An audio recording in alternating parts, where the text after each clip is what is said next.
नमस्कार, आप देख रहे हैं बेबाक। मैं अभिसार शर्मा। एक ऐसे वक्त जब देश कोरोना संकट का सामना कर रहा है, अंतर्राष्ट्रीय तौर पर उसका डंका बज रहा है। और जब मैं डंके की बात कर रहा हूं तो मैं सकारात्मक बात नहीं कर रहा हूं, क्योंकि एक अमेरिकी सरकारी संस्था जिसका ताल्लुक धार्मिक आजादी के साथ है, उसने भारत के अंदर धार्मिक आजादी पर सवाल उठाया है। आपके सामने उसका यह संदेश, जिसमें यह बता रहा है कि भारत सरकार खुद भारत के अंदर धार्मिक आजादी पर अंकुश डालने का प्रयास करती है। यानी कि एक तरह से कहा जा सकता है कि मोदी सरकार पर एक कठोर प्रतिक्रिया। अजीबोगरीब बात यह है और भारत के लिए दुख की बात यह है कि हम किन देशों में स्थान पा रहे हैं। इस फहरिस्त में ईरान भी है, सऊदी अरब भी है, सीरिया भी है, पाकिस्तान भी है, उत्तर कोरिया भी है और चाइना भी है। भारत के लिए इससे ज्यादा शर्म की बात कुछ नहीं हो सकती थी। अब जाहिर सी बात है कि इस पर भारत ने कड़ी प्रतिक्रिया जताई है, क्योंकि सीधा सवाल मोदी सरकार पर है। मैं आपको बताना चाहूंगा कि विदेश मंत्रालय ने इस पर क्या कड़ी प्रतिक्रिया दी है। आपके सामने उनकी प्रतिक्रिया। भारतीय विदेश मंत्रालय ने कहा है कि यह संगठन विशेष की सोच है जिसकी भारत को परवाह नहीं है। आयोग की रिपोर्ट आने के तत्काल बाद भारतीय विदेश मंत्रालय के प्रवक्ता अनुराग श्रीवास्तव ने इसे पक्षपाती और विवादास्पद बताया। उन्होंने कहा कि भारत के खिलाफ इस आयोग की टिप्पणियां नई नहीं हैं। पहले भी इस आयोग ने ऐसी बातें की हैं, लेकिन आज जब पूरी दुनिया कोरोना से जूझ रही है, तब इसकी हरकत दिखाती है कि वो कितने नीचे गिर गई है। आप जानते हैं, सबसे दुखद बात यह है कि हम जिन देशों की फहरिस्त में हैं, बाकी जितने भी देश हैं, इनमें डेमोक्रेसी न के बराबर है। जी हां, और यही प्रतिक्रिया ये संस्था भी दे रही है। पढ़िए। Perhaps the steepest and the most alarming deterioration in religious freedom conditions was in India, the largest democracy in the world. क्या कह रहा है ये संस्था? कि भारत एक डेमोक्रेसी है, बावजूद इसके यहां पर धार्मिक आजादी में इतनी बड़े पैमाने पर पतन सामने उभर कर आया है। अब इस पर पाकिस्तान के एक मंत्री शिरीन मजारी ने प्रतिक्रिया दी आपके स्क्रीन पर। ये कह रहे हैं कि पहली बार भारत पर इस तरह की प्रतिक्रिया हुई है और हम इसका स्वागत करते हैं। और भारत के अंदर जो पूरा तंत्र चल रहा है, प्रोपेगेंडा चल रहा है, हमें इस बात की खुशी है कि इस पर प्रतिक्रिया दी गई है। पहले तो पाकिस्तान होता कौन है भारत पर प्रतिक्रिया देने वाला? क्या हम नहीं जानते कि पाकिस्तान के अंदर वहां जो अल्पसंख्यक हिंदू हैं या सिख हैं, उनका क्या हाल होता है? ढेरों मिसालें सामने उभर कर आती हैं जहां पर हिंदुओं के साथ, सिखों के साथ किस तरह का अत्याचार होता है। तो कृपया अपने गिरेबान में झांक कर देखें भारत पर प्रतिक्रिया करने से पहले।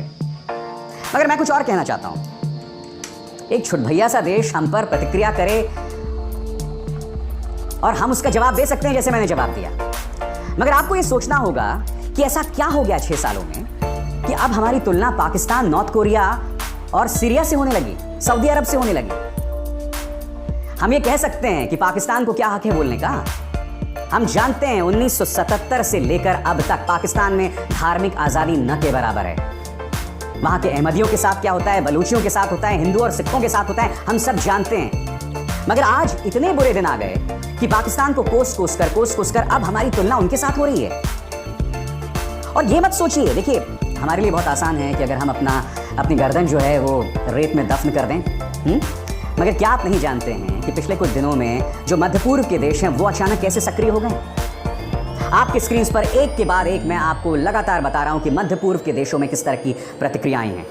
एक राजकुमारी की प्रतिक्रिया, कुवैती सरकार के एक मुलाजिम की प्रतिक्रिया है, सऊदी अरब में वहां के जो बुद्धिजीवी हैं उनकी प्रतिक्रिया है।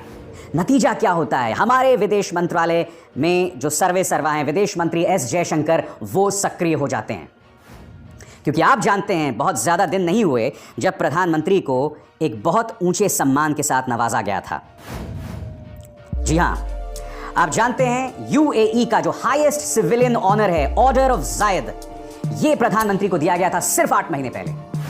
और 8 महीने में ऐसा क्या हो गया कि अब वहां की सरकारें, वहां की जनता, वहां की बुद्धिजीवी जो लगातार भारत पर सवाल कर रहे हैं। हम सभी कह सकते हैं इनको क्या हक है हमारे आंतरिक मामलों में दखल देने का, मगर क्या इससे मुद्दे का समाधान हो जाता है? आप अपने गिरबान में झांक कर देखिए ना। आपकी स्क्रीन पर यह है बीजेपी का एमएलए सुरेश तिवारी, जबकि मोहन भागवत, प्रधानमंत्री नरेंद्र मोदी कह चुके हैं कि तबलीगी जमात के एवज में हम पूरे मुस्लिम समुदाय को टारगेट ना करें। प्रधानमंत्री कह चुके हैं कि कोरोना का जो हमें मुकाबला करना है, सबको एक साथ मिलकर करना है। और जब कोरोना हमला करता है तो किसी का धर्म, किसी की जाति, किसी का रंग, किसी का समुदाय नहीं देखता। प्रधानमंत्री नरेंद्र मोदी और मोहन भागवत संदेश दे चुके हैं, मगर फिर भी इनके नेता उनकी बात नहीं सुन रहे हैं। ऑल्ट न्यूज के पत्रकार मोहम्मद जुबैर ने अपने ट्विटर हैंडल पर यह वीडियो पेश किया है, जिसमें शरखारी से बीजेपी विधायक ब्रिजभूषण एक मुस्लिम फल वाले को जलील कर रहे हैं और न सिर्फ जलील कर रहे हैं बल्कि उसके बेटे के सामने उसको धमका रहे हैं कि दोबारा इस गली में मत आना। अगर ये वीडियो सही है तो मुझे बताइए ना, अमेरिकी संस्था ने जो कहा वो क्या गलत था? नाम क्या बेटा? तू बोल, सही बोल। तू बोलेगा तेरा वापस जाएगा, नहीं तो उतारा हूं। हैं? झूठ बोल रहा था मुसलमानों क्या के। बोल रहे बे? अरे तो भैया, राजकुमार से बोलते रहते हैं। अबे झूठ जब क्यों बोल नाम रहा था पूछा जा रहा है तुम्हारा, क्या नहीं बता रहे हो? तू? हैं? झूठ क्यों बोलता तू? हैं? बस्ती में देखने जाना है यहाँ पे तुम लोग। आज के बाद देखने जाना तुम लोग, नहीं तो मार वाले ठीक कर देंगे। और झूठ क्यों बोलते? राजकुमार नाम है तुम्हारा। मुसलमानों के अपना नाम झूठ बोलते हो? हट!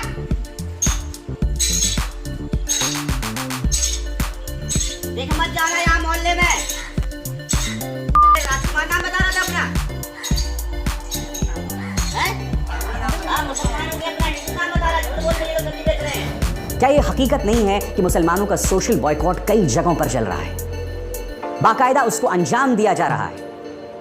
एक ऐसे वक्त जब देश की लड़ाई कोरोना संकट से है, भारतीय जनता पार्टी के प्रवक्ता क्या कर रहे हैं आप इनके ट्विटर टाइमलाइंस पर देखिए, सिवाय मुसलमानों पर जहर के अलावा कुछ नहीं दिखाई देता। तो यही तो मैं कह रहा हूं, ये तमाम सवाल उठ रहे हैं। हम जानते हैं इनको कोई अधिकार नहीं है भारत के आंतरिक मामलों में दखल देने का, मगर क्या आप आंखें मूंद सकते हैं? दुनिया में क्या हम अलहदा रह सकते हैं, अलग थलग होकर रह सकते हैं? क्या हम ये कह सकते हैं अमेरिका को क्या अधिकार है? क्या हम ये कह सकते हैं कि सऊदी अरब को क्या अधिकार है, कतर को क्या अधिकार है, कुवैत को क्या अधिकार है? नहीं। अब मैं नहीं जानता हूं दोस्तों ये इत्तेफाक है या इसका ताल्लुक उस अमेरिकी रिपोर्ट के साथ है जिसने भारत की धार्मिक आज़ादी पर टिप्पणी की है। आपको याद है जब भारत ने हाइड्रोक्सीक्लोरोक्वीन की सप्लाई की थी, जब अमेरिकी राष्ट्रपति ने भारत को धमकी दी थी रिटेलिएशन की, उसके तुरंत बाद आपको याद है व्हाइट हाउस ने प्रधानमंत्री को ट्विटर पर फॉलो करना शुरू कर दिया था। मगर कल देर रात की खबर है, उन्होंने प्रधानमंत्री को अनफॉलो कर दिया। प्रधानमंत्री को अनफॉलो कर दिया क्यों? क्योंकि जब भारत ने हाइड्रोक्सीक्लोरोक्वीन की सप्लाई दी थी अमेरिका को, उसी का धन्यवाद जतलाते हुए आपने प्रधानमंत्री को फॉलो किया था। और अब आपके स्क्रीन पर देखिए इंडिया टुडे की रिपोर्ट, रिपब्लिक की रिपोर्ट, ये दोनों रिपोर्ट जो इस वक्त आपके स्क्रीन पर कह रही हैं कि चूंकि व्हाइट हाउस प्रधानमंत्री नरेंद्र मोदी को फॉलो करता है, इसलिए भारत का रुतबा कितना बढ़ गया है। आपको याद होगा बेबाक में मैंने कार्यक्रम किया था जो इस वक्त आपके स्क्रीन पर है, जिसमें मैंने कहा था कि ट्रंप की धमकी के चलते भारत ने सप्लाई की थी हाइड्रोक्सीक्लोरोक्वीन की, बावजूद इसके कि भारत के अंदर इसकी सप्लाई की कमी है। तब ₹2 प्रति ट्वीट पर बिकने वाले बीजेपी आईटी सेल के कीड़ों ने मेरे खिलाफ प्रोपेगेंडा चलाया, मुझसे कहा कि आपको अंग्रेजी भी नहीं समझ आती है। और तब कहा था देखो साहब देश का डंका बज रहा है कि हमें व्हाइट हाउस हमारे प्रधानमंत्री को फॉलो कर रहा है ट्विटर पे। अब बताओ। और उस वक्त भी मैंने उसका जवाब नहीं दिया था। आपके स्क्रीन पर फोर्ब्स की रिपोर्ट, फोर्ब्स साफ तौर पर कह रहा है कि अमेरिकी धमकी के बाद भारत ने हाइड्रोक्सीक्लोरोक्वीन की सप्लाई की। अब देखिए गार्डियन, दुनिया का सबसे बड़ा अंग्रेजी का अखबार, वो भी कह रहा है कि अमेरिकी धमकी के बाद भारत ने हाइड्रोक्सीक्लोरोक्वीन की सप्लाई दी। तो भैया मेरी अंग्रेजी पे अगर आपको डाउट है तो क्या इंग्लैंड के भी अंग्रेजी पे आपको डाउट है, गार्डियन की भी अंग्रेजी पे आपको डाउट है, फोर्ब्स की अंग्रेजी पर भी आपको आपत्ति है या शक है? मैं फिर दोहरा रहा हूं, देखिए बहुत आसान है खतरे को आता देख हम अपनी गर्दन को रेत में दफन कर दें, बहुत आसान है। मगर अगर आप सच्चे देशभक्त हैं तो जो खतरा आ रहा है उसके समाधान के लिए कुछ करें। अपनी आंखें ना मूंद लें, आंखें मूंद लेने से उस समस्या का समाधान नहीं होता मित्रों। उस समस्या का समाधान कतई नहीं होता। मगर मैं एक और चीज देख रहा हूं जिस पर मैं अपनी राय जाहिर करना चाहूंगा। अचानक कुवैती सरकार ने या सऊदी अरब ने जिस तरह से भारत के अंदर मुसलमानों की जो हालत है या धार्मिक आज़ादी पर जो सवाल बने हुए, अचानक हमारे अंदर जो कुछ मुसलमान हैं, कुछ बुद्धिजीवी हैं, उन्होंने विदेशी मुल्कों का धन्यवाद देना शुरू किया है कि धन्यवाद कुवैत, आपने ऐसा किया। मैंने एक आध कांग्रेस लीडर को भी देखा कि कुवैत आपका बहुत बहुत शुक्रिया, सऊदी अरब आपका बहुत बहुत शुक्रिया भारत के अंदर मुसलमानों की बुरी हालत पर ध्यान खींचने के लिए। मैं 2-3 चीज़ें आपको कहना चाहूँगा। मैं जानता हूँ कि श्रीलंका के अंदर जब भी तमिलों को कोई प्रॉब्लम होती थी तो वो सीधा भारत की तरफ देखते थे और भारत अचानक दखल देता था, मैं जानता हूँ। मगर ये कोई तर्क नहीं हो सकता इस चीज़ को सही ठहराने के लिए। मैं आपको बताना चाहता हूँ, अगर आपको लगता है कि देश के अंदर लोकतंत्र का नुकसान हो रहा है, लोकतंत्र कमज़ोर, मैं आपको बताना चाहूँगा कि अगर देश के अंदर लोकतंत्र का नुकसान हो रहा है, फासीवाद बढ़ रहा है, मुसलमानों के सोशल बॉयकॉट को लेकर मुहिम चलाई जा रही है खुद सरकारी नेताओं द्वारा, तो इसके खिलाफ जंग हम अपने तरीके से लड़ेंगे, भारत के लोकतंत्र के दायरे में रहकर लड़ेंगे। आपको पूरी धार्मिक आजादी है, आपको पूरी लोकतांत्रिक आजादी है, आप विदेशों में मदद मांगें, आपको पूरी आजादी है कि आप विदेशी मैगजीन्स को इंटरव्यूज दें, मगर उनको धन्यवाद देना, खासकर वो देश जिनके अंदर लोकतंत्र न के बराबर है, जहां छोटे मोटे गुनाह के लिए आपके हाथ काट दिए जाते हैं, जहां सालों से कभी चुनाव नहीं हुआ है, डेमोक्रेसी ना के बराबर है, जहां पर आप एक मंदिर गिरजाघर भी बना सकते हैं, वो हमारे लिए प्रेरणा स्रोत नहीं हो सकते हैं। मैं भी पिछले 2 या 3-4 सालों में लगातार इस देश के अंदर जो डेमोक्रेसी है उस पर सवाल करता रहा हूं, मुसलमानों के साथ क्या बर्ताव होता है उस पर सवाल करता रहा हूं, मगर मैं ये लड़ाई, ये जद्दोजहद इस देश के दायरे में रहकर लड़ना चाहता हूं। मुझे किसी और की मदद नहीं चाहिए, मेरी आवाज काफी है। उसी तरह से आप भी अपनी आवाज में विश्वास रखिए, विदेशों में मत देखिए, क्योंकि देखिए इसी तरह की चीजें बीजेपी को चाहिए। जब आप ऐसे काम करते हैं तो वो देखते हैं, देखिए साहब ये गद्दार हैं, दूसरे देशों की तरफ देख रहे हैं। हालांकि मैं स्पष्ट कर दूं, वैसा करने की आपको डेमोक्रेटिक आजादी है, मगर ऐसा करना ही क्यों? और कौन है कुवैत भाई, कौन है कतर, कौन है सऊदी अरब? ये थोड़ा ना देंगे हमें डेमोक्रेसी की सीख। और जाते आते दोस्तों, मेरा एक शो था जिसमें मैंने कहा था कि जो टीवी मौलाना हैं, जो 5-5 हज़ार रुपए के लिए गोदी मीडिया चैनल्स में बैठ जाते हैं, उनको मैंने एक संदेश दिया था।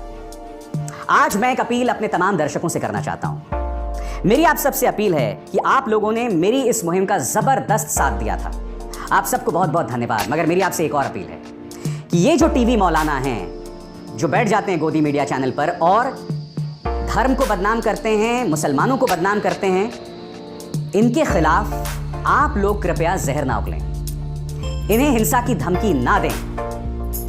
हां, वो याद है आपको, लगे रहो मुन्ना भाई, इन्हें गेट वेल सून का संदेश दें। जी हां, इनसे ये भी कहें कि अगर आपको पैसे की जरूरत है तो हम सब आपको क्राउड फंड करेंगे, आपको पेटीएम कर देंगे पैसे। मगर मेरी आपसे अपील है कि कृपया इन्हें धमकी ना दें।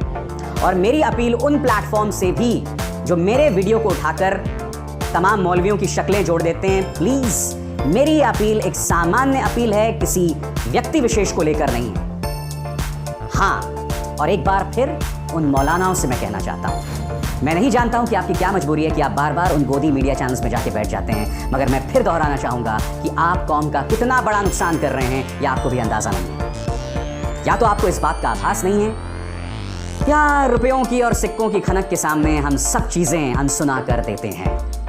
खैर, मेरा तो कर्तव्य है कि आपके सामने अपनी बात रखना, आप समझना चाहें, सुनना चाहें, ये आपकी लोकतांत्रिक आजादी है।